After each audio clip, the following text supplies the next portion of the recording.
that in most women's lives, they know this moment where people look at them differently, where you go from being a child to being an adult, or at least in somebody's mind, you're an adult.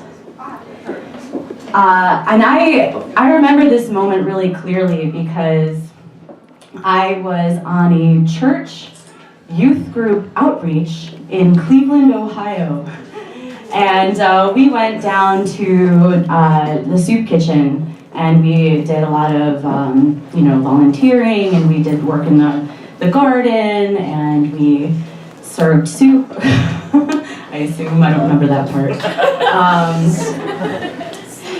And as a reward for all of our, altruism, we, our counselors, let's go and eat at the Galleria. Ooh, it's the mall. Let's go to the food court in the downtown Cleveland Mall. And, it's big stuff, let me tell you. So we walked from the soup kitchen down to the mall. And along the way, there were people selling little trinkets and, beggars and things. Not that many. I mean, it's the middle of the day on a Wednesday in Cleveland, Ohio. But along the way, there was a man who started talking to me. And he followed along with us. And he's talking to me. He's like, "How old are you?" "Oh, I'm 12 years old.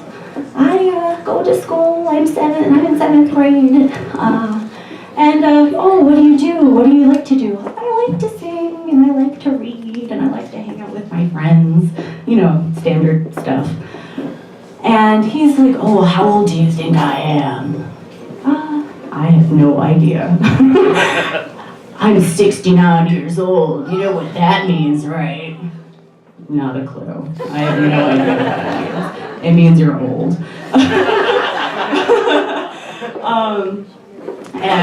So we're walking down the street, we're walking to the mall, and he's talking to me, "Oh, what's your sign?"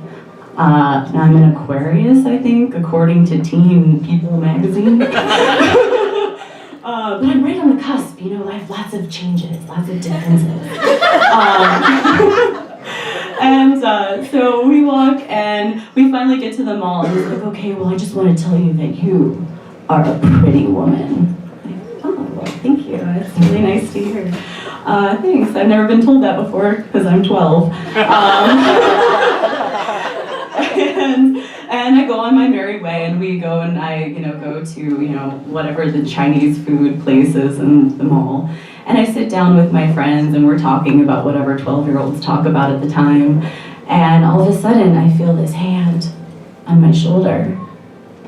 And I turn around. And it's the homeless man who followed us all the way here, and he's like, "Hey, pretty lady, I just wanted to talk to you some more." I'm like, "Okay, would you like some Chinese food?"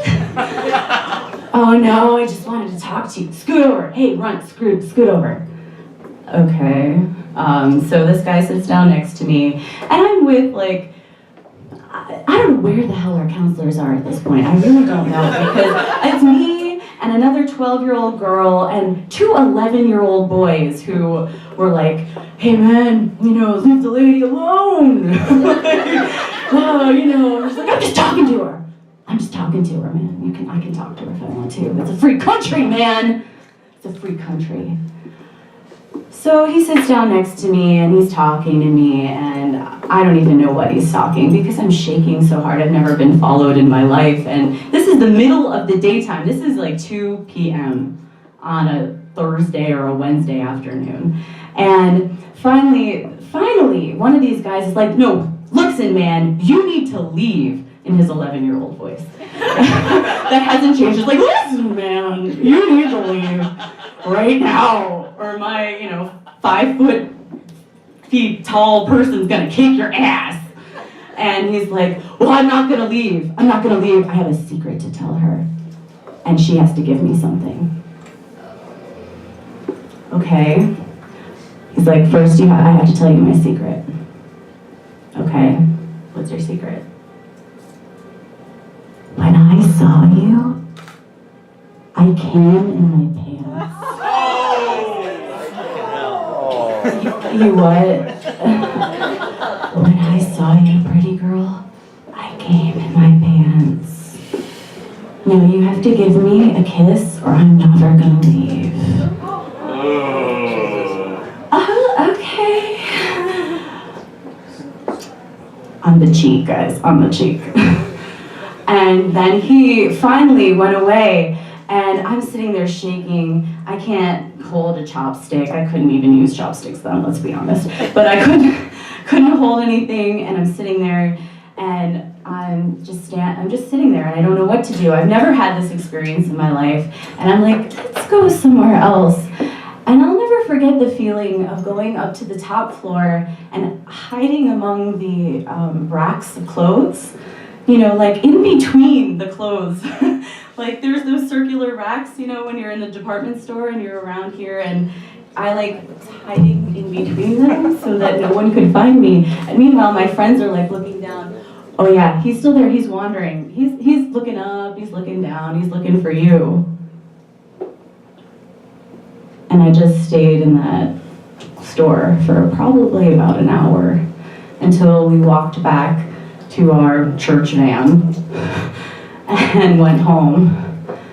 But I'll never forget that moment of feeling like I am not my body. This body was for this guy's eyes, and something happened with him where all of a sudden you realize that you don't own your own body, that somebody who's looking at you, they own your body in whatever kind of minuscule way that is.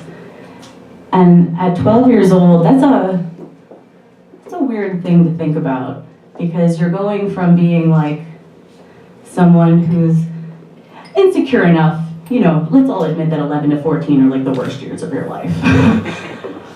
But knowing that some older people can look at you like an object, can look at you and not find the innocence, things weren't the same after that. So, thanks. Yeah!